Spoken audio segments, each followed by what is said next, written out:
അതെ, ശരിയാണ്. ആശുപത്രികൾ നമ്മൾ ഇപ്പൊ 10 വർഷം മുമ്പുള്ള സ്ഥിതിയല്ല നമ്മുടെ കേരളത്തിലെ ഓരോ ഹോസ്പിറ്റലിന്റെ പേഷ്യന്റിന്റെ കണക്കെടുത്താൽ തന്നെ ഒരിടത്ത് 2000 വന്നുകൊണ്ടിരുന്നെങ്കിൽ ഇപ്പൊ അത് 10,000 ജനങ്ങൾ വരുന്നത്. അപ്പൊ സർക്കാർ ആശുപത്രികളുടെ സിസ്റ്റത്തിന്റെ ഒരു നല്ല വശവും കൂടെ ഉണ്ടെന്ന് സൂചിപ്പിക്കുകയാണ്.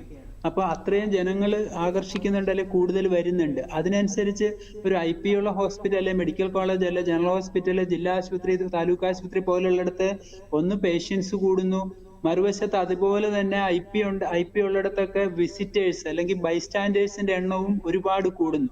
ഇതിനൊക്കെ റെസ്ട്രിക്ഷൻസ് ആവശ്യമാണ്. അപ്പൊ ശരിക്കും പറഞ്ഞാൽ കുറെ നിയമങ്ങള് പരിഷ്കരിക്കുകയും പൊളിച്ചെഴുതുകയും ചെയ്യേണ്ടത് വളരെ ആവശ്യമാണ്. ഞാൻ വേറൊരു കാര്യം കൂടെ ജസ്റ്റ് സൂചിപ്പിക്കാൻ ടൈമുണ്ട്, 1 മിനിറ്റ് കൊണ്ട്. പറഞ്ഞോളൂ ഞാൻ പറഞ്ഞോളൂ. പണ്ട് ആലപ്പുഴ ജില്ലാ TB ഓഫീസർ ആയിരുന്ന കാലത്ത് ഞങ്ങളുടെ ആ ബിൽഡിങ്ങിന്റെ ഫ്രണ്ടില് ഒരു 10-30 വർഷമായ സീറോ വാല്യൂ എഴുതി വെച്ചേക്കുന്ന ഒരു വണ്ടി കിടപ്പുണ്ടായിരുന്നു. പാമ്പുകൾ വളരുന്ന ഒരു വണ്ടിയായിരുന്നു. അപ്പൊ ബഹുമാനപ്പെട്ട കോടിയേരി ബാലകൃഷ്ണൻ അവർകള് ആഭ്യന്തരമന്ത്രിയായി വന്ന കാലത്ത് ഒരു ഉത്തരവ് പുറപ്പെടുവിച്ചു. എല്ലാ മേലധികാരികൾക്കും തങ്ങളുടെ സ്ഥാപനത്തിന്റെ ഫ്രണ്ടിലോ മുമ്പിലോ ഉള്ളിലോ ഒക്കെയുള്ള പൊളിച്ച് നശിപ്പിച്ച് കളയേണ്ടതിന് യാതൊരു ഓഡിറ്റ് ഭയവും വേണ്ട, നിങ്ങൾക്കത് അന്നൊരു ഉത്തരവിറക്കി. ആ ധൈര്യത്തിൽ ഞാൻ TB ഓഫീസർ ആയി ചാർജ് എടുത്തതിന്റെ ഒരു ആവേശത്തിലും അന്നത്തെ ആലപ്പുഴ ഡിവൈഎസ്പിയും കൂടെ ഉൾക്കൊള്ളിച്ചുകൊണ്ട് ഞങ്ങൾ രണ്ടുപേരും കൂടെ ആ വണ്ടി അവിടുന്ന് നീക്കം ചെയ്ത് ആ സ്ഥാപനത്തിന്റെ ഫ്രണ്ടേജ് ഭംഗിയാക്കി, ചെടികളൊക്കെ വെട്ടി.